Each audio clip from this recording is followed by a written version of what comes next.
కీర్తనల గ్రంథము 51వ అధ్యాయం 11వ వాక్యం చదువుకుందా.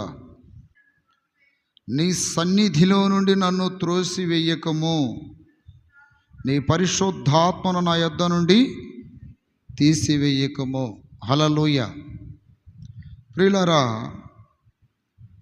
ఈ 51వ కీర్తన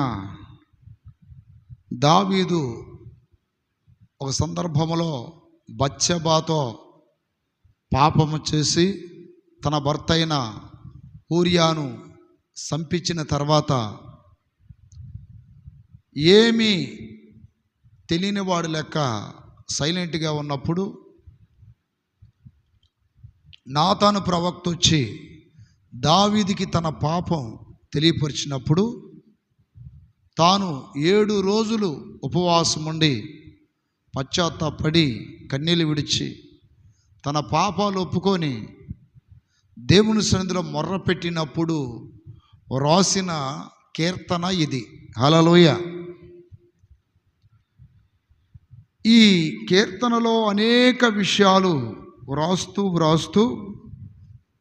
11వ వచనం దగ్గరికి వచ్చినప్పుడు అంటున్నాడు, నీ సన్నిధిలో నుండి నన్ను త్రోసివేయకము, నీ పరిశుద్ధాత్మను నా మీద నుండి నా యొద్ద నుండి తీసివేయకము అంటున్నాడు. నీ సన్నిధిలో నుండి త్రోసివేయకము, నీ పరిశుద్ధాత్మ నా యొద్ద నుండి తీసివేయకము అని దావీదు ఈ మాట పలుకుతున్నాడంటే దావీదు దైవ సన్నిధిలో ఉన్నాడనే కదా అర్థం. దావీదు పరిశుద్ధాత్మతో నింపబడ్డాడనే కదా అర్థం. అర్థమవుతుందా నేను చెప్తున్న మాట? నీ సన్నిధిలో నుండి నన్ను త్రోసివేయకు అంటే ఆల్రెడీ ఇప్పుడు అతను ఎక్కడున్నట్టు? దైవ సన్నిధిలో ఉన్నట్టు. నీ పరిశుద్ధాత్మని తీసివేయకము అంటున్నాడంటే తాను పరిశుద్ధాత్మతో నింపబడినట్టే కదా అర్థం. ఉన్నదాన్ని తీసేయొద్దు అంటున్నాడు. దాని స్తోత్రం కలుగునుగాక. ఎందుకు ఆయన సన్నిధిలో నుండి త్రోసివేయొద్దు అంటున్నాడంటే, ఎందుకు పరిశుద్ధాత్మను తీసివేయొద్దు అంటున్నాడంటే, నా ప్రియ దేవుని బిడలారా మీరు గమనించాలి.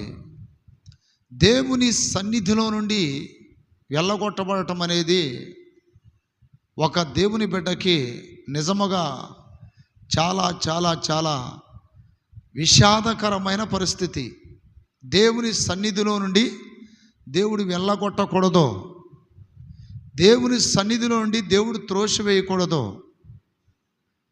దేవుడు ఆయన సన్నిధికి రమ్మని పిలుస్తున్నప్పుడు ఆయన సన్నిధిలో నుండి ఎలా ఎల్లగొట్టగలడు? ఎల్లగొట్టే ఆ పరిస్థితి ఎప్పుడు వచ్చింది? ఎల్లగొట్టే ఆ దౌర్భాగ్యమైనటువంటి స్థితిలోనికి ఒక దేవుని బిడ్డ ఎప్పుడు దిగజారిపోతాడు? అలాంటి చీకటి రోజు, అలాంటి బ్లాక్ డే ఎప్పుడు కలిగిద్ది? ఆయన సన్నిధిలో నుండి త్రోసివేసే పరిస్థితి అంటే పాపము చేసినప్పుడు పాపము చేసే వారిని ఆయన సన్నిధిలో దేవుడు ఉండనివ్వడు. ఒకవేళ ఉండాలని వచ్చిన వారు ఆయన మహిమను తట్టుకోలేరు. కొంతమంది మనం గమనిస్తాం, ఎవరినో బలవంతంగా తీసుకొస్తాం మందిరానికి, వాళ్ళు 1-2 సార్లు వచ్చి ఇక రాలేరు అంటున్నామంటే వాళ్ళు రాకపోవడం కాదు, దేవుడు రానిట్లా. దేవుని స్తోత్రం కలుగునుగాక. దేవుని యొక్క వాక్యంలో యోహాను సువార్తలో ఏమని రాయబడిందంటే, దుష్క్రియలు చేయువాడు ఆయన యొద్దకు రాలేడు అని. యోహాను సువార్త చదవండి. దేవుని స్తోత్రం కలుగునుగాక. దుష్క్రియలు చేయువాడు వెలుగునొద్దకు రాడు అనే మాట మనము యోహాను సువార్త 3వ అధ్యాయం 30వ వాక్యం చదువుతాం. 30వ వాక్యంలో ఉంది, గమనించండి. దుష్కార్యములు చేయు ప్రతివాడు వెలుగును ద్వేషించును, తన క్రియలు దుష్క్రియలుగా కనబడకుండానట్లు వెలుగునద్దకు రాడు. సత్యవర్తనుడైతే తన క్రియలు దేవుని మూలముగా చేయబడి ఉన్నవని ప్రత్యక్షపరచబడినట్లు వెలుగునద్దకు వచ్చును. ఇక్కడ చూడండి, దుష్క్రియలు చేయువాడు వెలుగు దగ్గరికి రాలేడంటున్నాడు. ఎందుకు రాలేడు? వాడిలో దుష్క్రియలు ఉన్నాయి, పాపం ఉంది, అపరాధం ఉంది, శరీర ఆశలు ఉన్నాయి, నేత్రాశలు ఉన్నాయి, జీవపుడంబం ఉంది, వారిలో ఎన్నో రకాలైనటువంటి తప్పులు ఉంటాయి. అలాంటి వాళ్ళని మనం దైవ సన్నిధికి పిలిస్తే వస్తారా? ఒకవేళ వచ్చినా నిలబడగలరా? పాపము చేయువాడు ఆయన సన్నిధిలో నిలబడలేడు. మీరు ఎంతసేపు కూర్చున్నారు ఇక్కడ? అదే పాపం చేసే వాళ్ళని కూర్చోమని చెప్పండి, తల గోక్కోవడమో, విసుగు పుట్టడమో, తొందరగా బయటికి వెళ్ళిపోవాలి అనే ఆలోచన రావడమో, త్వరగా వెళ్ళి ఇంకెక్కడైనా కూర్చుంటారు. ఒక సీరియల్ పెడితే టీవీలో అక్కడ కూర్చుంటారు, ఒక సినిమా పెడితే కూర్చుంటారు, ఏదైనా వ్యవహారం పెడితే వ్యవహారాలు ఉంటాయి కదా అక్కడ కూర్చుంటారు, ఎక్కడైనా కూర్చుంటారు. కానీ దైవ సన్నిధిలో మాత్రం కూర్చోలేరు. కారణం ఏంటి? దుష్క్రియలు వారిలో ఉన్నాయి కనుక. దుష్క్రియలు వారిలో ఉన్నాయి కనుక. ఆదాముకి అవ్వకి 2 కుమారులు పుట్టారు. వారి పేర్లు చెప్తారా? ఆదాముకి అవ్వకి 2 కుమారులు పుట్టారు. ఏం పేర్లు చెప్పండి? కయీను, హేబేలు. కయీను, హేబేలు ఇద్దరు పెరిగి కయీనేమో గొర్రెల కాపరయ్యాడు. హేబేలు గొర్రెల కాపరయ్యాడు. కయీను రైతు అయ్యాడు. భూమిని సేద్యపరచువాడుగా తాను ఆ అనుభవంలో ఎదిగాడు. వీరిద్దరూ ఒక దినాన దేవుని సన్నిధికి అర్పణ కానుక తీసుకొచ్చారంట. కయీనేమో తాను పండించిన ధాన్యంలో నుండి కొంత తీసుకొచ్చాడు. అలాగే హేబేలు కూడా తాను మేపుతున్న మందలో నుండి ఒక శ్రేష్టమైన పొట్టేలునో గొర్రెనో తీసుకొచ్చి ఇచ్చాడు దేవునికి. హేబేలుది అంగీకరించిన దేవుడు కయీనిది అంగీకరించలా. కొన్నిసార్లు మనం అర్పించే కానుకలు, దశమ భాగాలు, ప్రతిష్టార్పణలు, ప్రథమ ఫలాలు కొంతమంది అంగీకరించబడతాయి, కొంతమంది అంగీకరించబడవు. ఎందుకని అంటే మంచి మనస్సు, మంచి హృదయం, దేవుని చిత్తం చేస్తూ, దేవునికి నచ్చినట్టు బ్రతుకుతూ, దేవుని భయముతో ఉండే వాళ్ళ అర్పణను దేవుడు ఇష్టపడతాడు, అంగీకరిస్తాడు, వాళ్ళని బాగా దీవిస్తాడు. వారి పంటల్ని, కుటుంబాన్ని, వ్యాపారాలని, వారికున్న సర్వాన్ని దీవిస్తాడు. కొంతమంది శ్రేష్టమైన అర్పణ దేవునికి అర్పించరు. అలాంటి వాళ్ళని దేవుడు అంగీకరించడు. Example కయీన్, example అననయ్య, Sapphira. ఇలా అర్పణను దేవుడు అంగీకరించాల. మంచి మనసుతో హేబేలు అర్పణ అర్పిస్తే దేవుడు ఇష్టపడ్డాడు. కయీను మంచి మనసుతో అర్పించకపోగా ఇక ఏం జరిగిందంటే కయీనుకి కోపం వచ్చేసింది.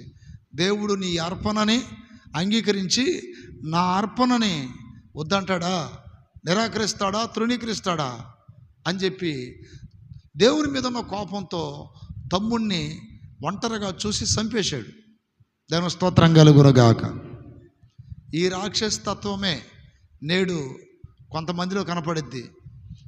ఒకరు దేవునికి ఇష్టంగా ఉంటారు, ఒకరు దేవునికి కష్టంగా ఉంటారు. ఈ కష్టంగా ఉన్న వాళ్ళు చూడండి, రాక్షసి తత్వం, రాక్షసి స్వభావం.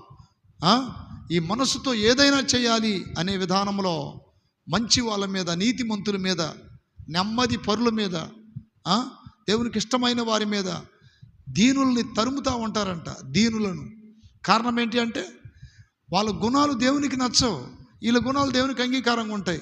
నువ్వు నచ్చుతావు, నేను నచ్చనా అని ఈ కోపం, ద్వేషముతో వాళ్ళ మీద పగ పెట్టుకుంటారు, ద్వేషం పెట్టుకుంటారు, కక్షలు పెట్టుకుంటారు. మొత్తానికి ఇక్కడ కయీను హేబేలుని చంపేశాడు.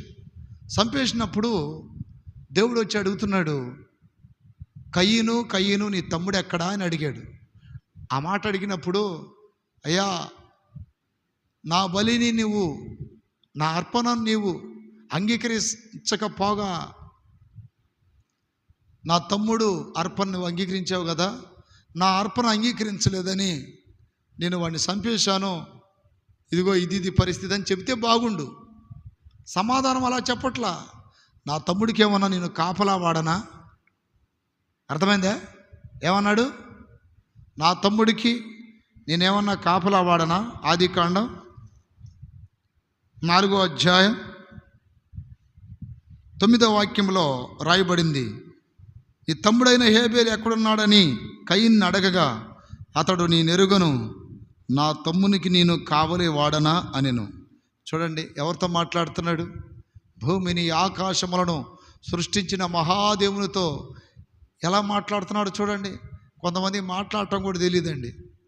వారి పెద్దవారా చిన్నవారా, వారితో ఇలా మాట్లాడవచ్చా మాట్లాడకూడదా, ఇలా మాట్లాడితే ఇది సంస్కారమేనా, ఇది మర్యాదేనా అని తెలీదు. మూర్ఖంగా మాట్లాడుతూ ఉంటారు. ఇక్కడ దేవునితో మాట్లాడుతున్నాడు. నా తమ్ముడికి నేనేమన్నా కావలి వాడనా, కాపలాదారున్నా, నాకు తెలియదు పో అన్నప్పుడు దేవుడు అంటున్నాడు ఏమన్నా తెలుసా? హల్లెలూయా. దేవుడు 12వ వాక్యం, నీవు నేలను సేద్యపరుచుచున్నప్పుడు అది తన సారం ఇక మీదట నీకు ఇయ్యదు, నీవు భూమి మీద దిగులు పడుచు దేశదిమ్మరవై ఇందువనెను.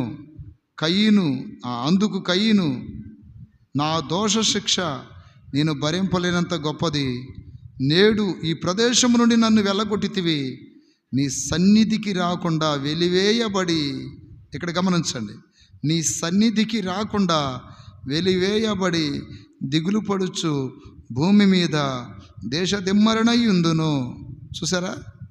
ఎవరిని సన్నిధికి రానివ్వడు దేవుడు? కయీను లాంటి వాళ్ళని. అక్కడ అంటున్నాడు, నీ సన్నిధికి రాకుండా వెలివేయబడి తిని. కలకాలం దైవ సన్నిధిలో ఉండాలని మీకు ఎంతమందికి ఆశ ఉంది? చేతులెత్తండి. కలకాలం మేము దేవుని సన్నిధికి దగ్గరగా, ఇప్పుడు మందిరానికి దగ్గరగా ఉంటారు. కొన్ని ఇళ్ళు ఉన్నాయి. కొంతమంది గుంటూరు నుండి రావాలి, కొంతమంది అమినాబాద్ నుండి రావాలి, పెద్ద పలహలూరు నుండి రావాలి, చిన్న పలహలూరు నుండి రావాలి, తెల్లగోరి నుండి రావాలి, ఎల్లన కాలనీ నుండి రావాలి, ఎడ్లపాడు నుండి, పొన్నూరు, బాపట్ల, దూరంలో నుండి రావాలంటే పాపం వాళ్ళ కష్టం.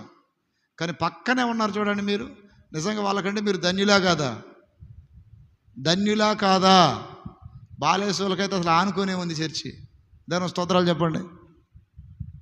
చేతులు ఎత్తారా అంటే చూడండి, ఇట్లా అంటున్నారు. ఇట్ట ఇదేంది? ఇది దైవ సన్నిధికి దగ్గరగా ఉండటం పెద్దక గొప్ప భాగ్యమా కాదా?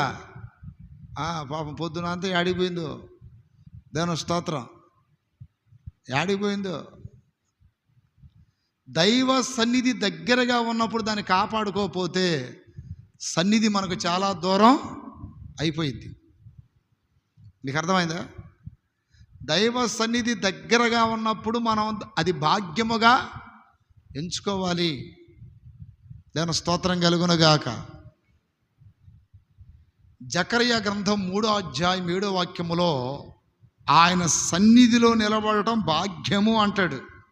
గమనిస్తారా? అక్కడ ప్రియులారా గమనించండి.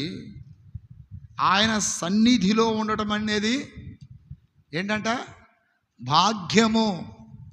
మనం ఎక్కడో సినిమా హాల్లోనో లేక ఎక్కడైనా ఫంక్షన్లోనో ఇంకా వేరు స్థలాలలో ఉండటం భాగ్యమో కాదో తెలియదు, కానీ ఆయన సన్నిధిలో ఉండడము 3వ అధ్యాయము 7వ వాక్యములో చివరి లైన్లో ఉంటుందండి. నా సన్నిధిని నిలుసు భాగ్యము నీకిత్తును అన్నాడు. దేవుని స్తోత్రం కలుగునుగాక. నిజంగా సీమోనుకు దొరికింది ఈ భాగ్యం. దొరికిందా? అందరూ శనివారాలు ఆదివారం వస్తే అతను శుక్రవారం నైటే వస్తున్నాడు. దేవుని స్తోత్రం కలుగునుగాక. ఎందుకని? అది భాగ్యం. భూమి మీద ధనవంతులు భాగ్యవంతులు కాదు. ఇక మాకైతే నిత్య భాగ్యం. మేము ఎప్పుడు ఉండేది ఏడాగా. దేవుని స్తోత్రాలు చెప్పండి. నిజంగా అండి, ఎప్పుడు ఆయన సన్నిధిలో ఉండే భాగ్యము. మా ఇంట్లో 2 పాస్టర్లు అయితే, 3 అన్నదమ్ములు అయితే 2 దొరికింది ఆయన సన్నిధిలో ఉండే భాగ్యం.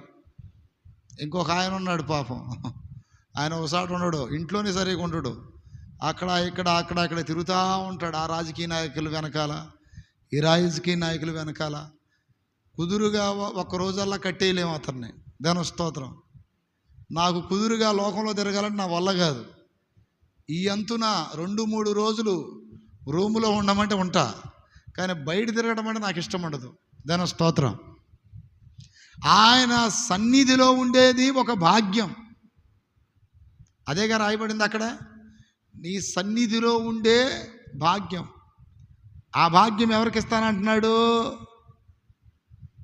ప్రధాన యాజకుడైన యెహోషువకి ఇస్తానంటున్నాడు.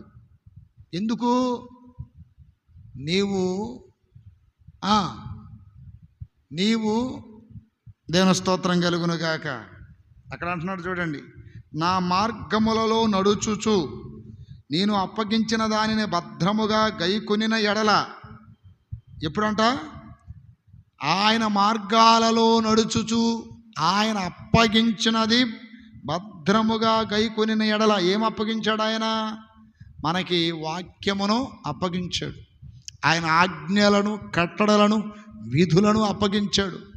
ఇప్పుడు వాటిని మన భద్రముగా గైకొనిన ఎడల నా మందిరం మీద అధికారివై నా ఆవరణములను కాపాడువాడు వగుదువు, మరియు ఇక్కడ నిలబడు వారికి కలుగునట్లు నా సన్నిధిలో నిలుచు భాగ్యము.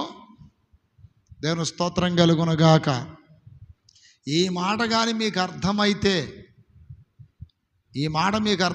ఎప్పుడు సన్నిధిలో ఉండాలని మీరు ఆశపడతారు. ఆ అవకాశం వచ్చినప్పుడల్లా పరుగెత్తుతారు. సన్నిధిలో నిలబడకుండా ఎల్లగొట్టేది ఎవరిని? కయీను లాంటి వాళ్ళని. కయీనులో ఉన్న 3 చెడ్డ గుణాలు ఏంటంటే, ఒకటి కోపం. అతనికి, అయ్యా మీలో ఎంతమందికి ఉంది కోపం? కోపం ఉందా? ఎప్పుడన్నా కోపడతాడమ్మా? పడతావా కోపం? అది కోపడతావంట. దేవుని స్తోత్రం. నీ కోపం ఉందా? వీడికి ఎందుకు లేదు? ఫుల్లుగా ఉంది వీడి కోపం. హల్లెలూయా. కోపం ఉందంటే కయీనులో. మరి కోపడకుండా ఎట్లా పాస్టర్ గారు? కాస్త కోస్త ఉంటుంది కదండి అంటే, కోపం ఉండొచ్చు కానీ అది పాపముగా మారిపోకూడదు. ఇప్పుడు కోపం వచ్చినప్పుడు ఇటీవల ఎవరో చెప్తున్నారు, కోపముతో సెల్ ఫోన్ పగలగొట్టాడంట. దేవుని స్తోత్రం. ఎంతమ్మా అని అడిగితే ఇంచుమించు చెప్పారు, 5,000లోనే. కోపంతో బైకుని కర్రతో మోదాడంట. బైక్ అద్దాలు, ట్యాంకీలు పగిలిపోయినాయి. చూడండి, ఈ కోపం. ఇప్పుడు కయీనికి కోపం ఉంది కాబట్టి దేవుడు వెళ్ళగొట్టాడు. ఇది చెడ్డ గుణం. కాస్త కోస్త కోపం ఉంటే తప్పు లేదు. ఆ కోపము సూర్యాస్తమయం వరకే. భార్యాభర్తలో కూడా చెప్తున్నా, మీకు కోపం ఉంటే సాయంత్రం లోపు సూర్యుడు అస్తమిస్తాడు, అప్పటి వరకే ఉండాలి, కానీ అది ఉదయానికి ఉంచుకోకూడదు. రాత్రి గడిచిందంటే అది పాపం అవుతుంది. ఈ మాటను మీరు చక్కగా రాసి పెట్టుకోండి. కోపపడండి అని వాక్యం చెప్తుంది, కానీ కోపం పాపముగా మారకూడదు. దాని స్తోత్రం. ఈ కోపం కయీనులో ఉంది కాబట్టి సన్నిధిలో ఉండి వెళ్ళగొట్టాడు. నెంబర్ 1. కయీనులో గర్వం కూడా ఉంది. కయీనులో ఏముంది? దేవుడు వచ్చి నీ తమ్ముడు ఎక్కడయ్యా అని అడిగితే, నాకు తెలియదు పో, వాడికి ఏమన్నా నేను కాపలా అని ఇట్లా లెక్కలేని విధముగా మాట్లాడొచ్చా?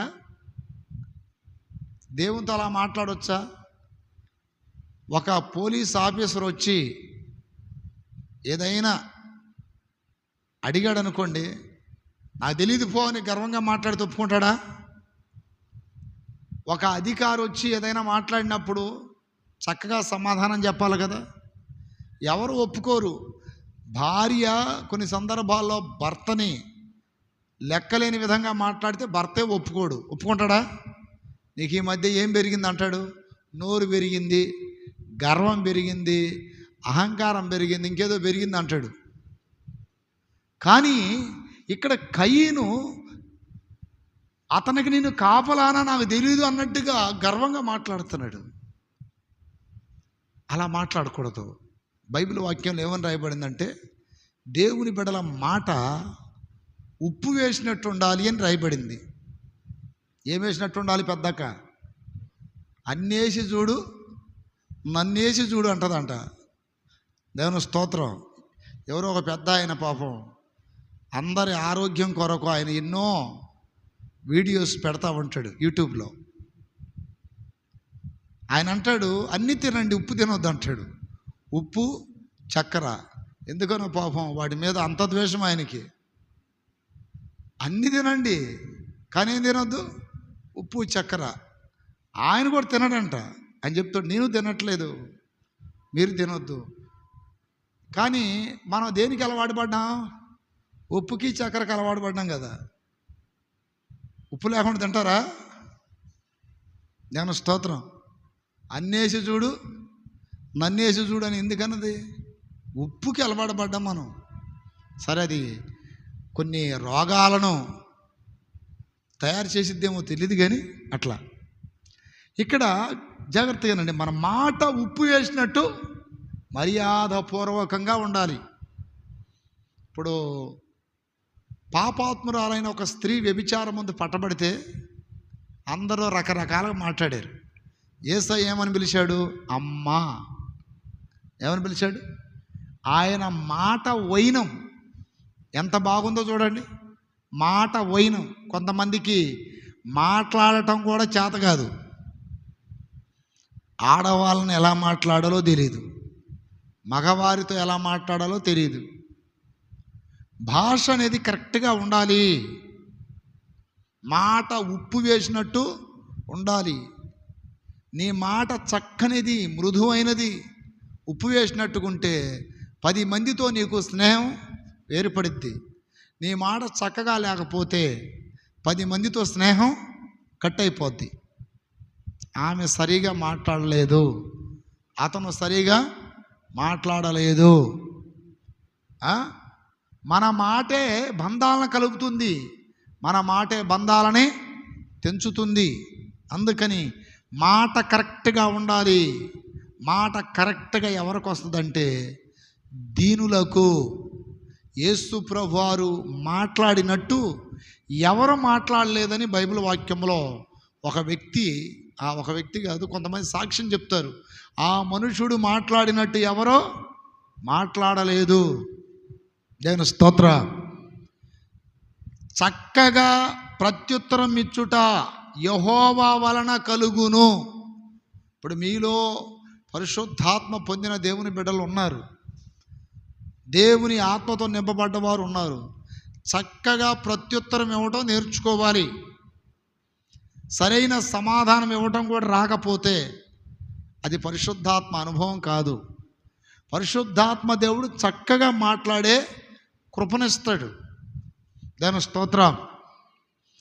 పరిశుద్ధాత్మతో నింపబడి స్తెఫను మాట్లాడుతున్నప్పుడు అతని మాటలంట ఎవరు ఎదిరించలేకపోయారని అపోస్తుల కార్యంలో రాయబడింది. దేవుని స్తోత్రం కలుగునుగాక.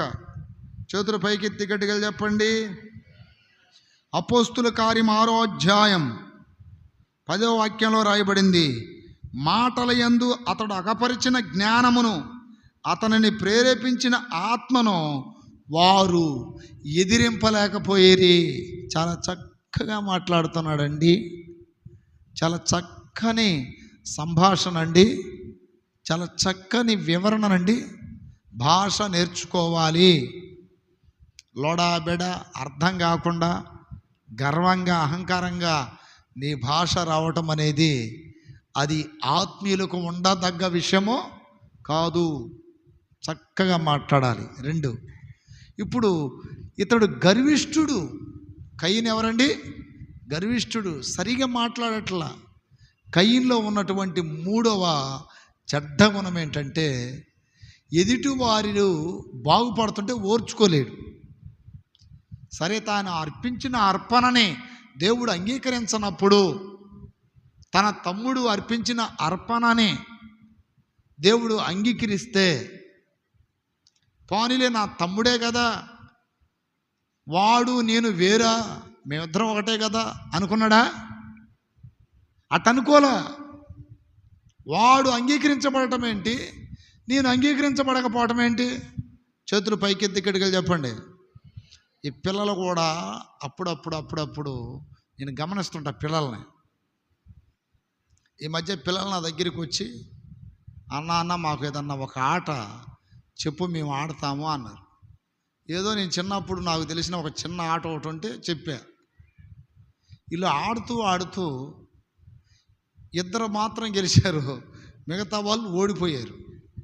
ఓడిపోయినప్పుడు వాళ్ళలో ఒక అమ్మాయి అంటది, ఓడిపోయినా కూడా వాళ్ళు గెలిచారు, నేను ఎందుకు గెలవలేదు అంటది. ఇప్పుడు ఆ అమ్మాయి గెలవపోవడానికి గల కారణం ఏంటి? తప్పెవరిది చెప్పండి? అంటే ఏదో ఆటలాడిపోతానని కదా, లేదో ఊరక ఇది ఆడండి అది ఆడండి అని ఏదో చెప్పే ఊరక చిన్న మాట. దాని స్తోత్రం. చాలాసేపు వాదించింది నాతో, నేను ఎందుకు గెలవలేదు అట్ట కాదు ఇట్ట. ముఖములో ఒక దయ్యపు రూపం వచ్చేస్తుంది. హల్లెలూయా.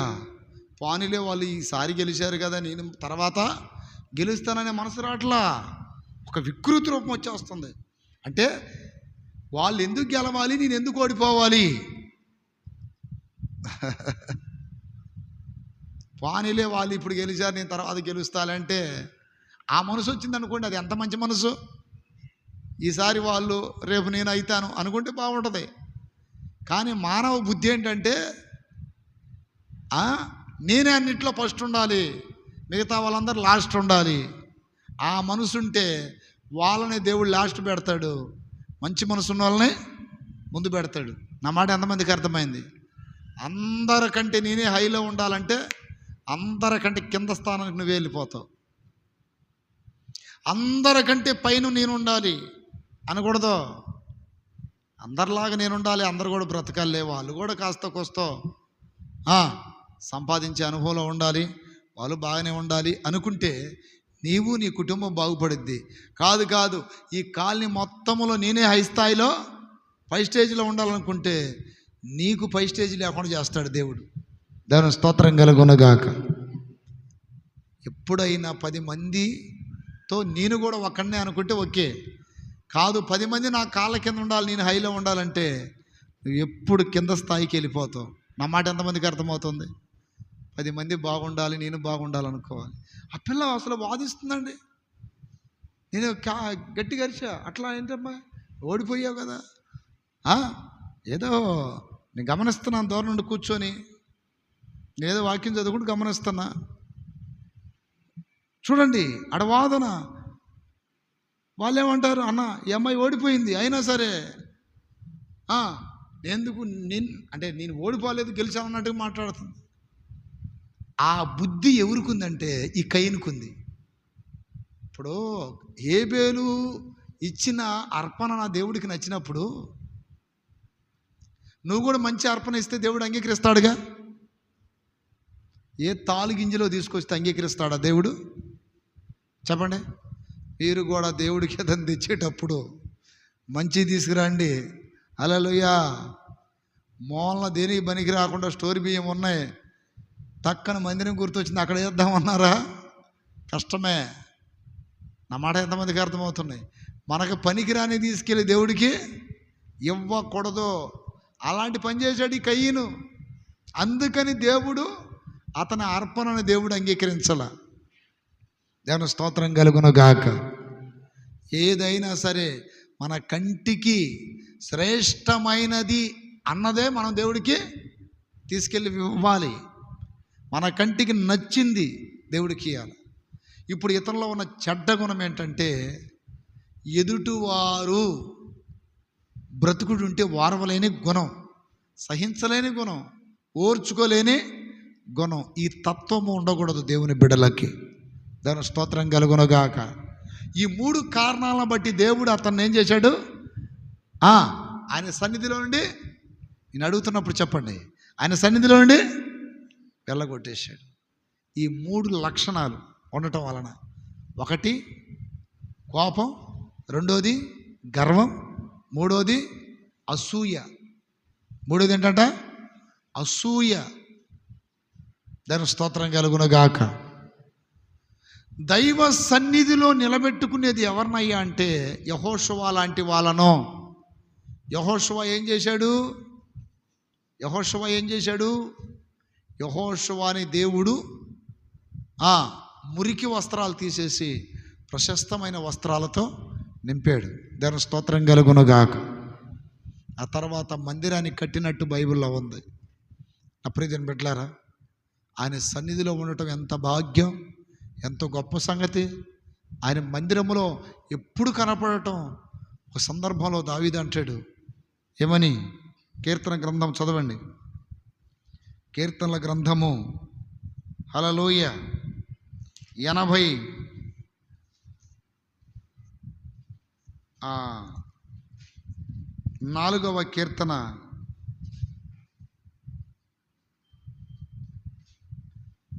ఒకరోజు అంటాడు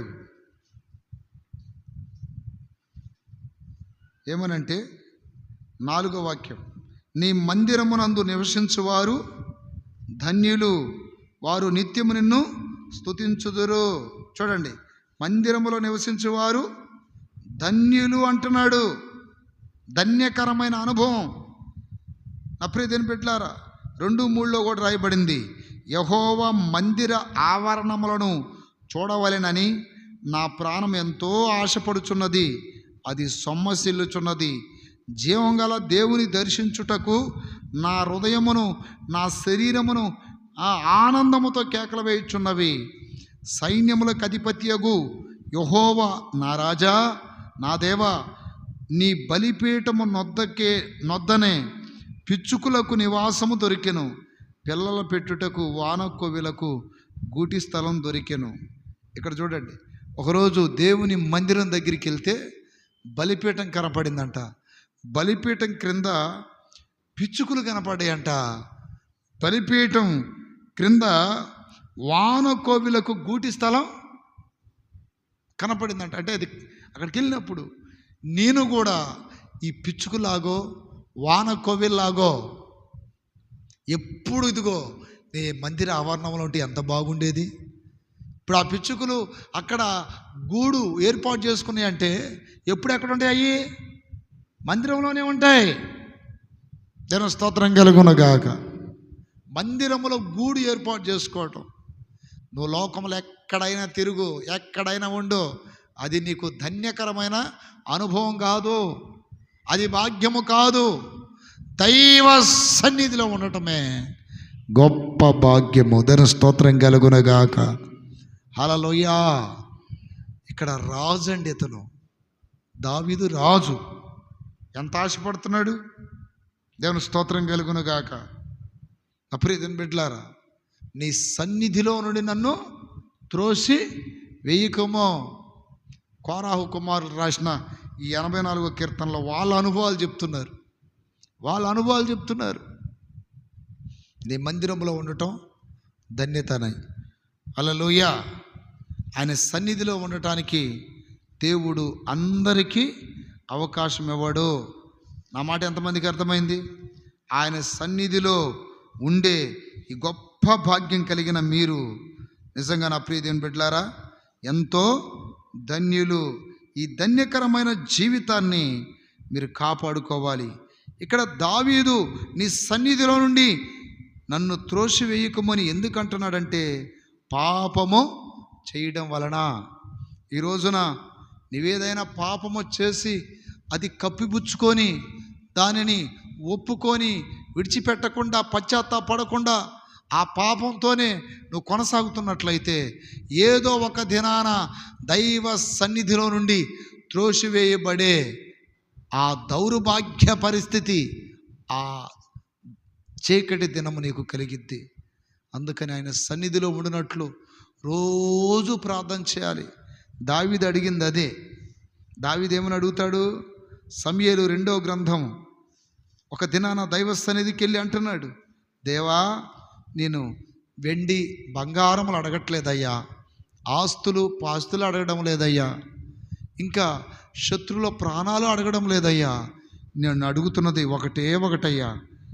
సమూయేలు 2వ గ్రంథం 7వ అధ్యాయం 29లో అంటాడు చూడండి, దయచేసి నీ దాసుడనైనా నా కుటుంబం నిత్యము నీ సన్నిధిని ఉండునట్లుగా దానిని ఆశీర్వదించుము. చూసారా ఏమని ప్రార్థన చేస్తున్నాడు? దయచేసి నీ దాసుడనైనా నా కుటుంబం నిత్యము నీ సన్నిధిని ఉండునట్లుగా దానిని ఏం చేయాలి? ఆశీర్వదించాలి. చూసారా ఏమడిగాడండి? నేను ఒక్కడినే నీ సన్నిధిలో ఉండటం కాదయ్యా, నా భార్య మాత్రమే ఉండటం కాదయ్యా, నా కుటుంబం అంతా నీ సన్నిధిలో ఉండాలి. ఈ కోరిక ఎంతమందికి ఉంది? ఇక్కడ చేతులెత్తండి. కుటుంబం అంతా దైవ సన్నిధిలో ఉండాలని ఎంతమంది కోరుకుంటున్నారు? భార్య సన్నిధికి వచ్చి భర్తలో రాని వాళ్ళు ఉన్నారు చాలామంది. భర్తల దైవ సన్నిధికి వచ్చి భార్యలో రాని వాళ్ళు ఉన్నారు చాలామంది. పిల్లల దైవ సన్నిధికి వచ్చి తల్లిదండ్రులు రాని వాళ్ళు చాలామంది ఉన్నారు. తల్లిదండ్రుల దైవ సన్నిధికి వచ్చి అలాగే పిల్లలు రాని వాళ్ళు ఎంతోమంది ఉన్నారు. అందుకని నా ప్రియ దేవుని బిడ్డలారా, మీ ప్రార్థన ఏమై ఉండాలి? నా కుటుంబము నీ సన్నిధిలో ఉండినట్లు దానిని ఆశీర్వదించు. ఒకసారి చెప్తారా మాట అందరూ? నా కుటుంబము నీ సన్నిధిలో ఉండినట్లు. వినబడట్లా నాకు, గట్టిగా చెప్పండి. నా కుటుంబము నీ సన్నిధిలో ఉండినట్లు దానిని ఆశీర్వదించు. దేవుని స్తోత్రం కలుగునుగాక. నీ సన్నిధిలో నేను నిలచి నీవు చేసిన మేలులు తలచి పాడాలని కొనియాడాలని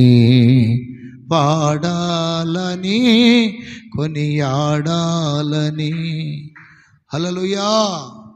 దైవ సన్నిధిలో దేవుడు మిమ్మలను మీ కుటుంబాలను నిత్యము స్థిరపరచునుగాక. నెంబర్ 1 మాట అది. నెంబర్ 2 ఏంటంటే, నీ పరిశుద్ధాత్మను నా యొద్ద నుండి తీసివేయకము అన్నాడు.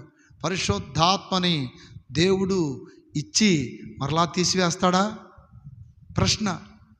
అన్నయ్య, పరిశుద్ధాత్మతో నింపబడుతున్నాం కదా, పరిశుద్ధాత్మను మరలా దేవుడు తీసేస్తాడా? తీసివేస్తాడు. పరిశుద్ధాత్మ పొందిన వారు పరిశుద్ధాత్మ పోగొట్టుకోకుండా జాగ్రత్త పడాలి. పరిశుద్ధాత్మ పోయిందంటే సాంసోను గతి అయితే మనకి. సాంసోనికి దేవుడు పరిశుద్ధాత్మనిచ్చాడు, తర్వాత పరిశుద్ధాత్మను పోగొట్టుకున్నాడు. సౌలుకు దేవుడు పరిశుద్ధాత్మనిచ్చాడు, తర్వాత పరిశుద్ధాత్మ తీసివేశాడు. ఎందుకు తీసివేశాడు? సమూయేలు 1వ గ్రంథంలో పరిశుద్ధాత్మ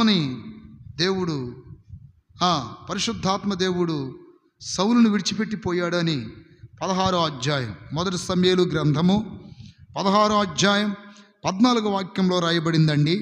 యెహోవా ఆత్మ సౌలును విడిచిపోయి యెహోవా యొద్ద నుండి దురాత్మ ఒకటి వచ్చి అతనిని వెరిపింపగా సౌలు సేవకులు. చూడండి అక్కడ ఏమని రాయబడిందంటే, సౌలు దేవుని ఆత్మను కోల్పోయాడు.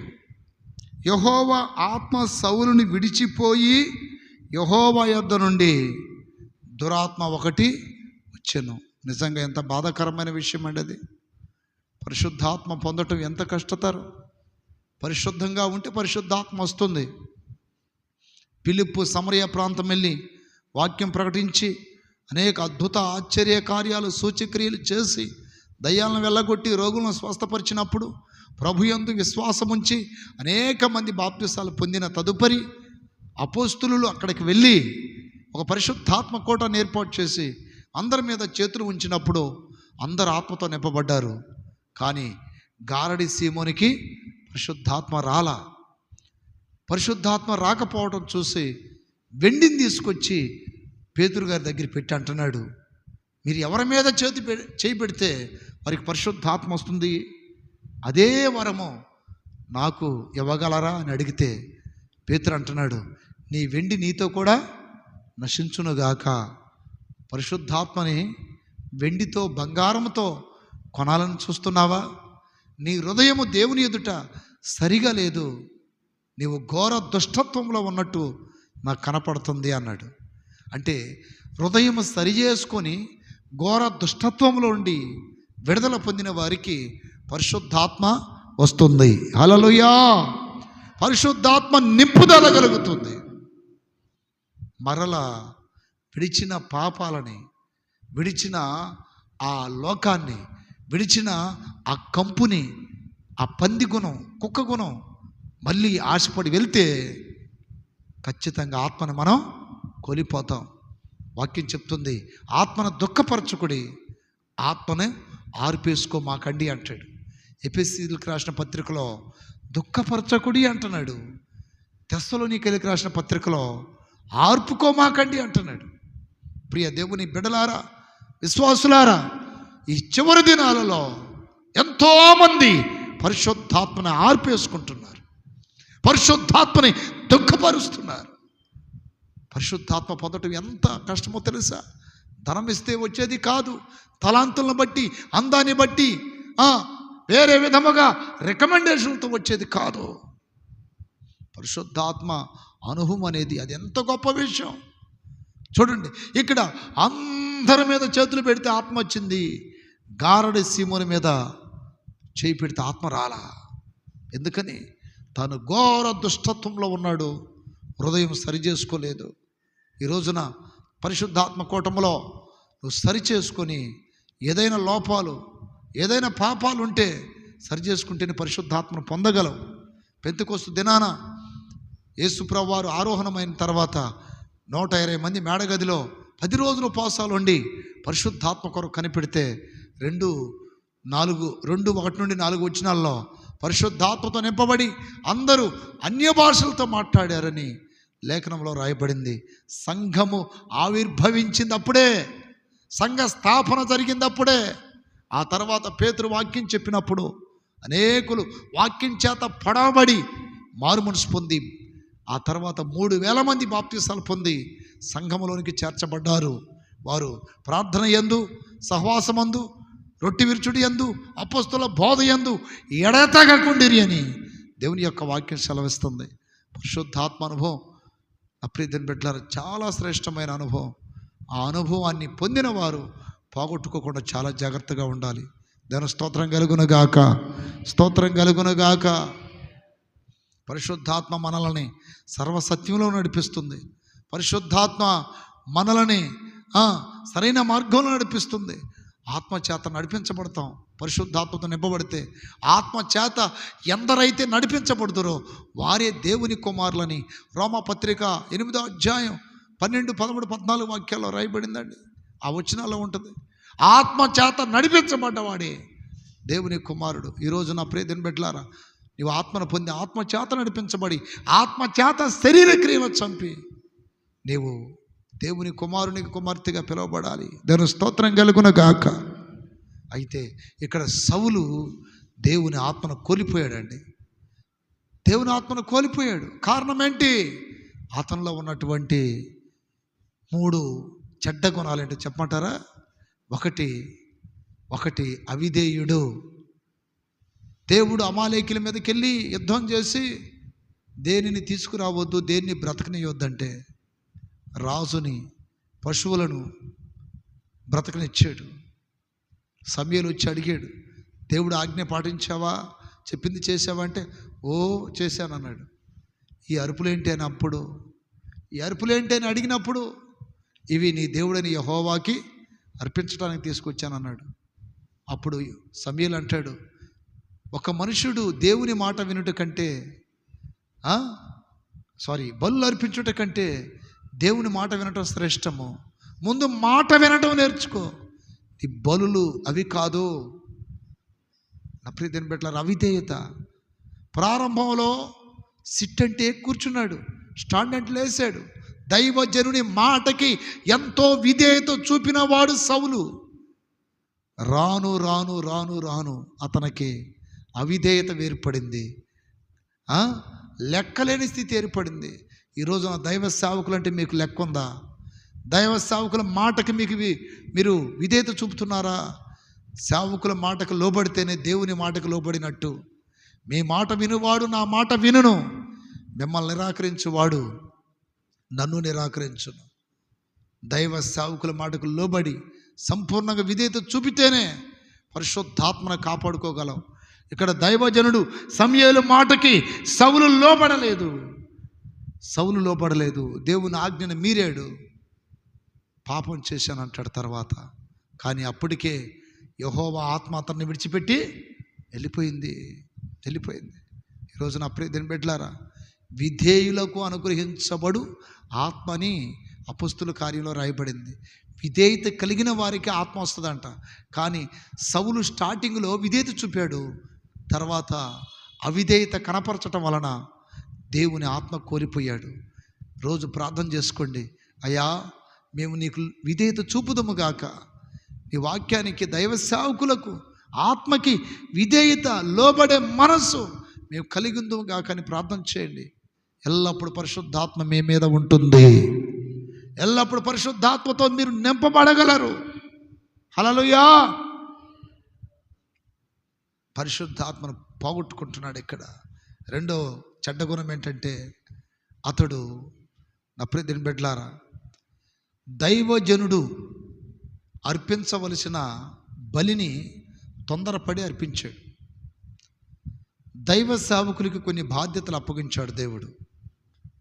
విశ్వాసులైన మీరు దైవ సేవకుల స్థానానికి మీరు వెళ్ళకూడదు. కొంతమంది విశ్వాసులు తెలియక కొంతమంది మీద చేతులు పెట్టి ప్రార్థన చేస్తుంటారంట. మీరు చేయకూడదండి, తప్పది. విశ్వాసులు చేతులు పెట్టి ప్రార్థన చేయటం అనేది అది అవిధేయత. అది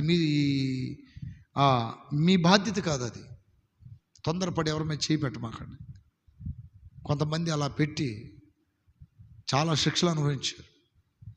దైవ సేవకుడు చేయవలసినవి దైవ సేవకుడే చేయాలి, విశ్వాసులు చేయవలసినవి విశ్వాసులే చేయాలి.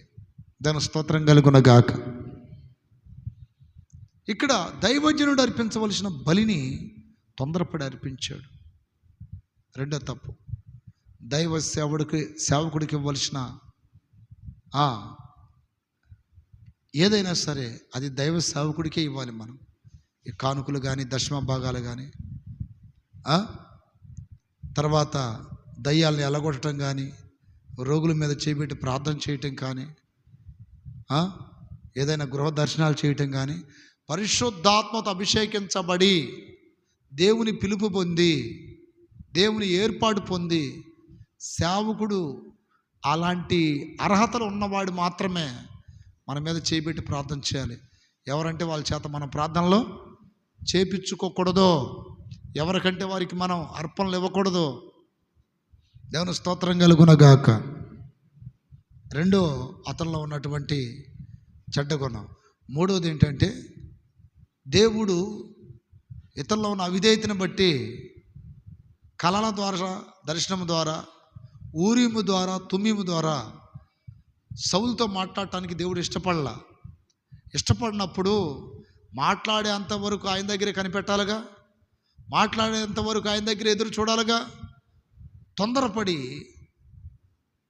అయితే ఈ ఒడ్డు కాకపోతే ఆ ఒడ్డు, అయితే ఈ దారి లేకపోతే ఆ దారి అన్నట్టు చిల్లంగితనం కలిగిన ఒక స్త్రీ దగ్గరికి వెళ్ళి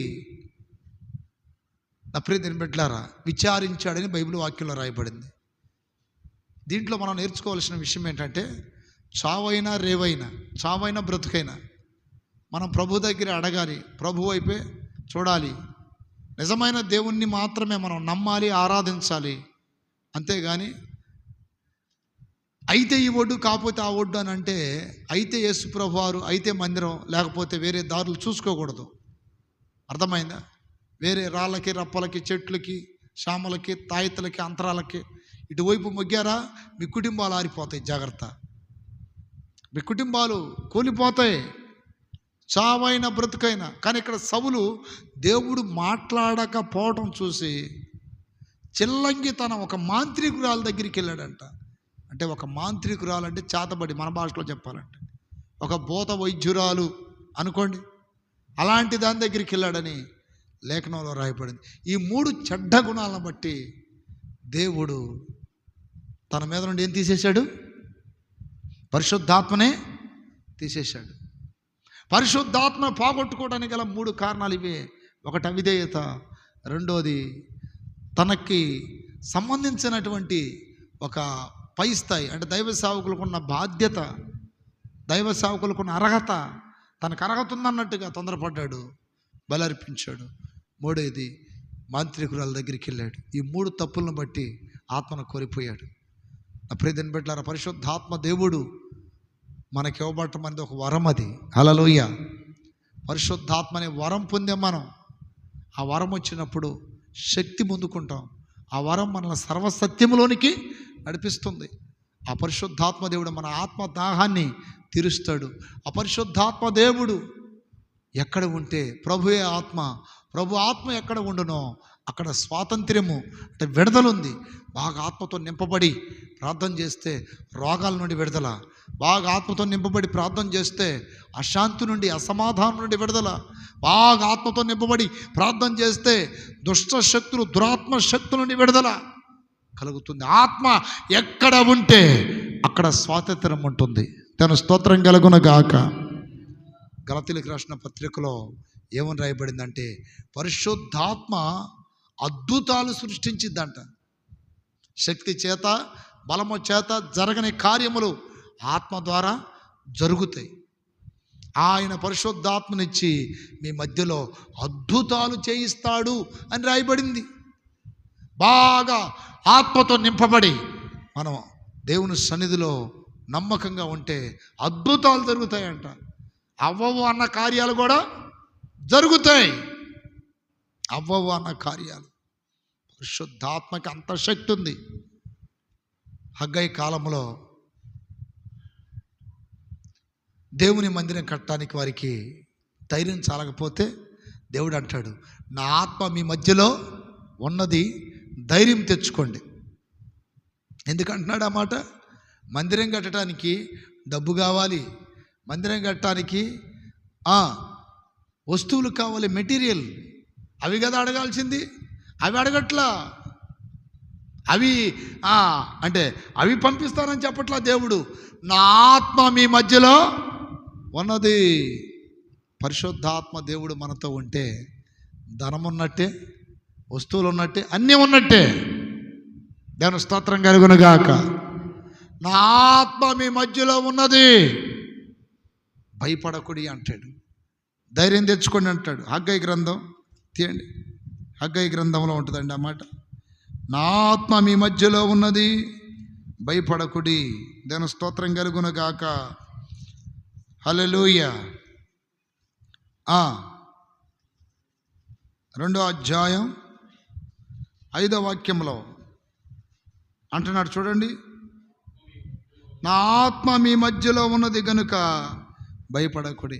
పరిశుద్ధాత్మ దేవుడు మనతో ఉంటే, సంఘంలో ఉంటే, కుటుంబంలో ఉంటే ఇక భయం కలిగిద్దా? భయం కలిగిద్దా? పరిశుద్ధాత్మ దేవుడే మనల్ని నడిపిస్తాడు. పరిశుద్ధాత్మ దేవుడే మన ధైర్యంతో నింపుతాడు. పరిశుద్ధాత్మ దేవుడే శక్తి చేత, బలము చేత జరగని కార్యములు మన జీవితంలో చేస్తాడు. పరిశుద్ధాత్మ దేవుడు ఎవరి హృదయంలో అయితే ఉంటాడో వారి జీవితాలు చక్కని మార్గంలో నడిపించబడతాయి, అద్భుతాలు జరుగుతాయి, ధైర్యంగా బలంగా ఉంటారు. పరిశుద్ధాత్మకి ఎంత శక్తి ఉందో తెలుసా? పరిశుద్ధాత్మతో నింపబడి సంసోను ఏం చేశాడు? సింహాలని చీల్చిపడేశాడు. పరిశుద్ధాత్మతో నింపబడి సంసోను ఫిలిష్తీయులను జయించగలిగాడు. కానీ ఒక దినాన పరిశుద్ధాత్మను పోగొట్టుకున్నాడు సంసోను కూడా. ఇన్ని ఉపయోగాలు పరిశుద్ధాత్మ ద్వారా మనకు కలుగుతున్నప్పుడు ఆ పరిశుద్ధాత్మను కోల్పోకుండా మనం చాలా జాగ్రత్త పడాలి కదా. ఒక దినాన పరిశుద్ధాత్మను పోగొట్టుకున్నాడు. దేవుని స్తోత్రం కలుగునుగాక. న్యాయాధిపతుల గ్రంథము 16వ అధ్యాయం న్యాయాధిపతుల గ్రంథం 16వ అధ్యాయం 20వ వాక్యం. ఆమె, సంసోన్, ఫిలిస్తీయులు నీ మీద పడుచున్నారనగా అతడు నిద్ర మేలుకొని ఎట్లు నేను బయలుదేరి విడజిమ్ముకొందుననుకొనెను. అయితే యెహోవా తనను ఎడబాసెనని అతనికి తెలియలేదు. చూసారా, యెహోవా అతననే అంటే పరిశుద్ధాత్మ పోయింది. ఇంతకుముందు జారిపోయే ఎముకతో 1000 మందిని చంపాడు, సింహాలను చీల్చి పడేశాడు, కట్టబడిన సంఖ్యలను తెంపేశాడు. దేంతో? పరిశుద్ధాత్మతో. ఇప్పుడు ఆ పరిశుద్ధాత్మ దేవుడు సంసోన్ని విడిచిపెట్టేశాడు. కారణం ఏంటి? దైవ సన్నిధిలో ఉండవలసిన సంసోన్ దెలీలా ప్రేమకి ఆకర్షితుడయ్యాడు. దెలీలా తొడల మీద పడుకున్నాడని రాయబడింది అక్కడ, చూడండి. దేవుడు అనేక సార్లు మాట్లాడాడు, సంసోన్ నువ్వు వెళ్తున్న మార్గం కరెక్ట్ కాదు, నువ్వు ఉంటున్న స్థలం కరెక్ట్ కాదు, నువ్వు చేస్తున్న పని కరెక్ట్ కాదు అని చెబుతూ ఉన్నాడు. కానీ ఇతనికి దైవ స్వరము వినపడట్లేదు, దెలీలా స్వరం వినపడుతుంది. ఈరోజు ప్రియ దేవుని బిడ్డలారా, లోకమనే దెలీలా వైపు ఆకర్షించబడితే, లోక సంబంధమైన శరీరాశలు, నేత్రాశలకి, జీవపడంబానికి నీవు దిగిపోతే దేవుని ఆత్మను పోగొట్టుకునే ప్రమాదం ఉంది. దేవుని ఆత్మ నిన్ను విడిచిపెట్టే ప్రమాదం ఉంది. దైవ స్వరం వినబడడం లేదు సంసోనికి, దెలీలా స్వరం మాత్రమే వినబడుతుంది. పావుర స్వరం వినబడడం లేదు. భ్రష్టురాలు కాకుల స్వరం వినపడుతుంది. హల్లెలూయా. అందరూ ఒకసారి పైకి లేచి నిలబడి ఒకసారి ప్రార్థన చేస్తారా? నీ సన్నిధిలో నుండి నన్ను త్రోసివేయొద్దయ్యా, నీ ఆత్మ నా మీద నుండి తీసివేయొద్దయ్యా. హల్లెలూయా, హల్లెలూయా, ప్రైజ్ ద లార్డ్. షబకర్రబలదియా. ప్రార్థన చేయండి. దావీదు అంటున్నాడు, నీ సన్నిధిలోని నన్ను త్రోసివేయొద్దు, నీ ఆత్మను నా మీద నుండి తీసివేయొద్దు, నీ సన్నిధిలోని నన్ను త్రోసివేయొద్దు. ఒక దినాన కయ్యను త్రోసివేయబడ్డాడు. కారణం అతనిలో ఉన్న కోపమే, అతనిలో ఉన్నటువంటి గర్వమే, అతనిలో ఉన్నటువంటి అసూయ మత్సరమే. ఈరోజు ఆ క్రియలు నీలో ఉంటే దైవ సన్నిధిలోని త్రోసివేయబడతావు. ప్రార్థన చేయండి. కోపం తీసివేయ్యా, గర్వం తీసివేయ్యా, అసూయ మత్సరం తీసివేయ్యా. దేవుడు త్రోసివేయక ముందే ప్రార్థన చేయాలి. ఆయన సన్నిధిలో ఉండే అనుభవం ఎవరికిస్తాడు? ఎవరికిస్తాడు? ఆయన మార్గములలో నడుచు వారికి. యెహోషువతో అంటున్నాడు దేవుడు, ప్రధాన యాజకుడైన యెహోషువతో, నా మార్గములలో నడుచుచు నేను అప్పగించిన దానిని గైకొంటే నా మందిరం మీద అధికారివై నా సన్నిధిలో నిలబడే భాగ్యమును నీకు ఇస్తానంటున్నాడు. నువ్వు ఎవరి మార్గాల్లో నడుస్తున్నావు? నీ మార్గములోనా, ప్రజల మార్గాల్లోనా, సాతాను మార్గములోనా, పాపపు మార్గములోనా, అంధకార మార్గములోనా? ఎవరి మార్గములో నడుస్తున్నావు? ప్రార్థన చేయండి. నీ మార్గములో నేను నడుచుదునుగాక, నాకు మార్గమయ్యున్న దేవుడా, నీ మార్గములో నేను కడ వరకు నడుస్తానయ్యా. నీ మార్గములు నీటి ఓటల యొద్దకు చేర్చును, నీ మార్గములు పచ్చిక బయల్లోనికి చేర్చును. నీ మార్గములు తిన్నని మార్గములయ్యా, చక్కని మార్గములయ్యా, జీవం గల మార్గమయ్యా, పరలోక రాజ్యమును చేర్చే మార్గములు ప్రభా. నీ మార్గంలో నన్ను నడిపించయ్యా. నీవు నాకు అప్పగించిన రక్షణ, నీవు నాకు అప్పగించిన ఆజ్ఞలు, కట్టడలు, విధులు నేను పాటించుదునుగాక. బిడ్డ ప్రార్థన చేస్తారా? ప్రార్థన చేస్తారా? హల్లెలూయా, హల్లెలూయా. ఆయన సన్నిధిలో ఉండునట్లు దావీదు అంటున్నాడు, అయ్యా నా కుటుంబం నిత్యము నీ సన్నిధిలో ఉండునట్లు దానిని ఆశీర్వదించు.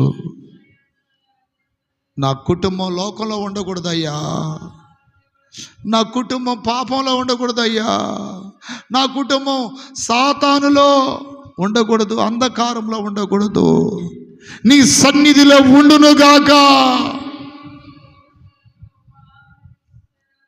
ఆయన సన్నిధిలో ఉండాలని కీర్తనాకారుడు అంటాడు, నీ మందిరం మందు నివసించు వారందరూ ధన్యులు. నీ మందిరం మందు నివసించు వారందరూ ధన్యులు.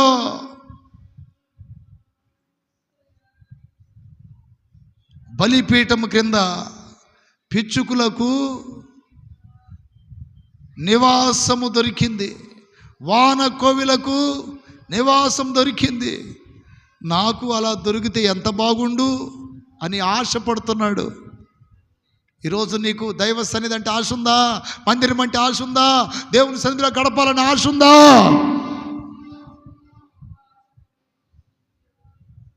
సాతానుడు నిన్ను వేరే ఆశలనే ఎరేసి దైవ సన్నిధికి దూరం చేస్తాడు, దూరం చేస్తాడు, నిన్ను పాడు చేస్తాడు, పతనం చేస్తాడు. హల్లెలూయా.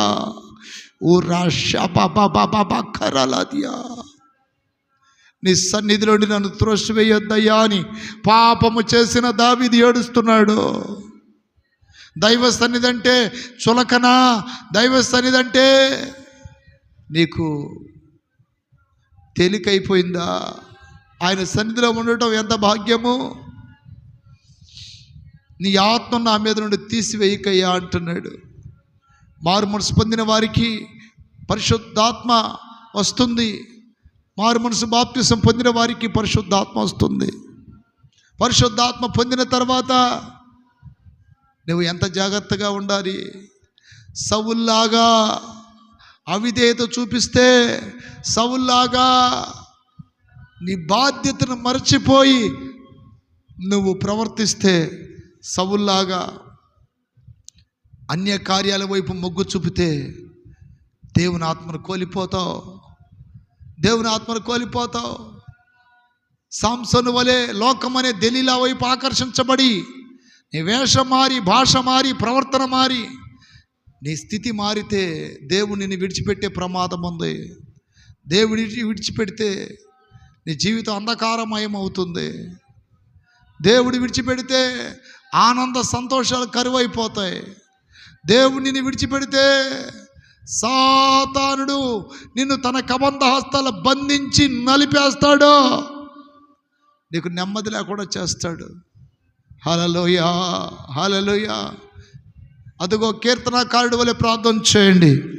నీ సన్నిధిలోని నన్ను త్రోసివేయకు, నీ ఆత్మను నా మీద నుండి తీసివేయకు అని ప్రార్థన చేయండి. పరిశుద్ధాత్మతో నింపబడినప్పుడు శక్తి చేత, బలము చేత జరగని కార్యములు దేవుని ఆత్మ ద్వారా జరుగుతాయి. పరిశుద్ధాత్మ దేవుడు మనల్ని సర్వ సత్యములోకి నడిపిస్తాడు.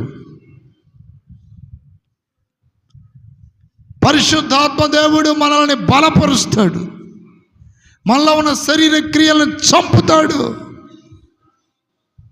పరిశుద్ధాత్మ దేవుడు మన జీవితంలో అద్భుతములను కలుగు చేస్తాడు. పరిశుద్ధాత్మ దేవుడు మనల్ని శక్తితో నింపుతాడు, ఆయన సాక్షులుగా వాడుకుంటాడు. ప్రార్థన చేస్తారా? Praise the Lord, praise the Lord, hallelujah.